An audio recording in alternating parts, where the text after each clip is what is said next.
Hey, welcome, welcome. Today I thought we would talk about some characters who are totally doomed when Winds of Winter finally comes out. So let's kick off with John Connington. If you've read the books, then you know John Connington as Rhaegar's friend from, a long time ago. He was very fond of him, very fond. And he is supporting Rhaegar's supposedly not dead son, Aegon, who is posing as young Griff. John Con is posing as Griff. They're in Essos with a few other companions. They bump into Tyrion, go along the Shy Maid up the Roynar, and they meet a bit of ruckus. The Stone Men, the people infected with Greyscale, jump aboard the ship. It is mayhem. Tyrion goes overboard and is basically drowning. John Connington saves him, but contracts Greyscale. He hasn't told anybody that he has Greyscale. He is keeping this close to his chest. He seems pretty much doomed from it. We have no real cure that we know of for Greyscale. In the show, Sam supposedly saves Jorah. I don't think we're going to get anything like that. The only kind of book help that we have is whatever Stannis managed to get, all this help he managed to get to help Shireen, whatever they did, which I don't even think was known what actually fixed it or stopped it, or as the wildlings believe, made it dormant. She's still, scarred from it. John Connington, I mean, he's infected. It's only going to get worse. Is it going to spread to other people? Is it going to create a plague? I mean, if he doesn't die in battle, the Greyscale's going to get him. Personally, I think before he dies, he's at least going to infect Arianne with it. I just see this scene where he touches her face as some kind of onicity, and it ruins her beauty from there. Like the thing that she uses, I just see that happening, and by default she's doomed too. But John Connington, I am pretty sure that dude is doomed. Next, we're going to talk about Theon.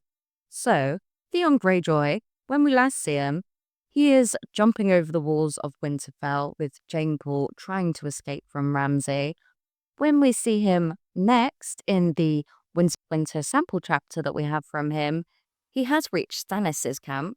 He is a prisoner there. He is chained up and just begging to be killed by Stannis because he's like, look, Ramsay is coming. He's going to kill me and it's going to be worse. Stannis is like, yeah, I kind of need to kill you to give some justice. His men want to burn him.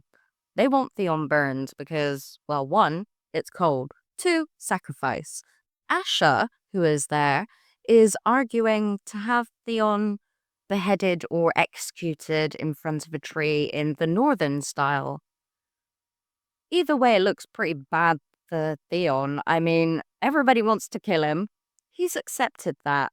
Even if by some chance, within all the ruckus of the battle, he manages to escape and gets out into the wilderness of the north, how long do you think he's really going to survive out there? He is frail from the way he has been treated by Ramsay. I don't think he's going to survive very long, even if he does get out of Stannis' camp. He's doomed.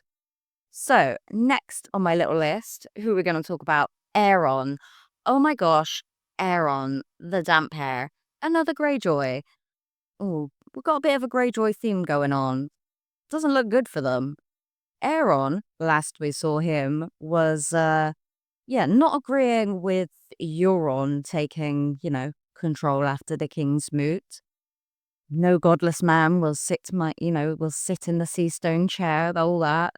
It turns out in the Forsaken Winds of Winter sample chapter that Aeron has been captured by Euron and is aboard his ship, taken prisoner, is basically down there with water gushing in and out.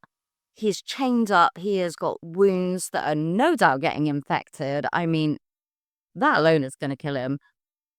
If Aeron doesn't with some kind of sacrifice, what could possibly happen to save Aeron?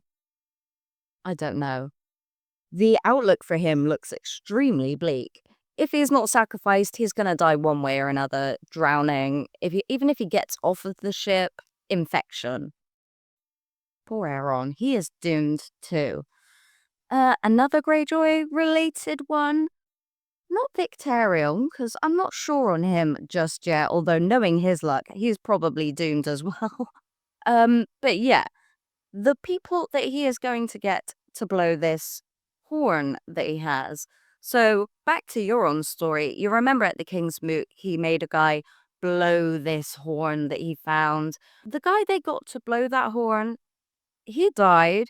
He died. Not very nice death. His insides were like black and smoking, just completely burned.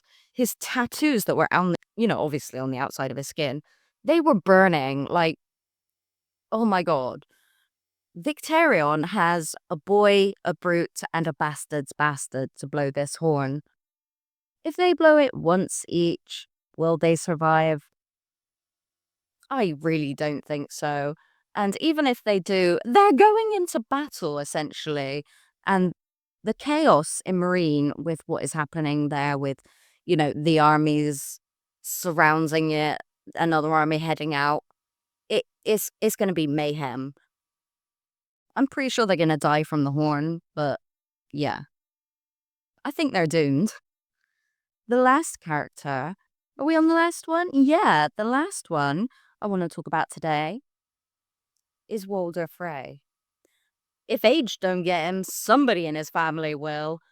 He is an evil, evil prick, isn't he? And I mean, everyone in the phrase, they are just gunning for each other, all about that hierarchy, who's next in line to inherit.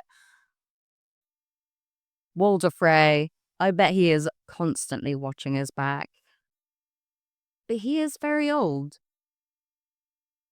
And he has taken young wives. I mean, maybe he dies in bed, but I think it's going to be a brutal end for him. I'm pretty sure, and I hope, that he is doomed. Who else do you think is doomed? Let me know. Don't forget to like and subscribe if you enjoyed this. If you want to support the channel further, there will be a Patreon page going live soon, so keep an eye out for that. Thank you for watching, and I'll see you next time. Cheerio!